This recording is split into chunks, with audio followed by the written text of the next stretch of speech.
18 ხო ხართ? შეიძლება 17-ვესთან ერთნაირად ვერ იმეგობრო. შეუძლებელიც კი იქნება.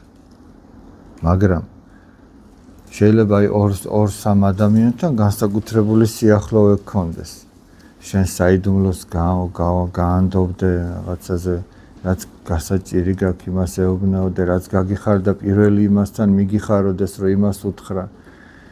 მაგრამ ყველა ბავშვის მიმართ პატივისცემა უნდა გქონდეს. შეიძლება ყველასთან ერთნაირად ვერ იმეგობრო და ეს დანაშაული სულაც არ არის, ადამიანები ვართ. ყველას ჩვენ ისე მიჩვენეო, ვინ არის შენი მეგობარიო და გეტყვი ვინ ხარ შენო, ხო არ ეგეთი ნათქვამი. ესე იგი, როგორიც შენ ხარ, მეგობარსაც ეგეც დაუწყებ ძიებას. ხო და ერთნაირები ერთად არიან ხომ ერთად მეგობრობენ. მაგრამ ყველა ბავშვის მიმართ კლასში უნდა პატივისცემა გქონდეს. არავის შეურაცხყოფა არ უნდა მიაყენო, არავინ არ უნდა გაანაწყენო.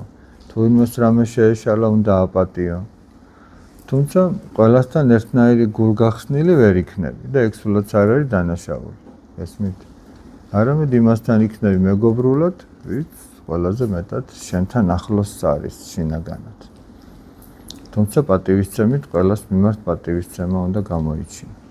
ბავშვების მიმართაც და დიდების. ეხლა მასწავლებელი შეიძლება ყველა ერთნაირად არ გიყვარდეთ.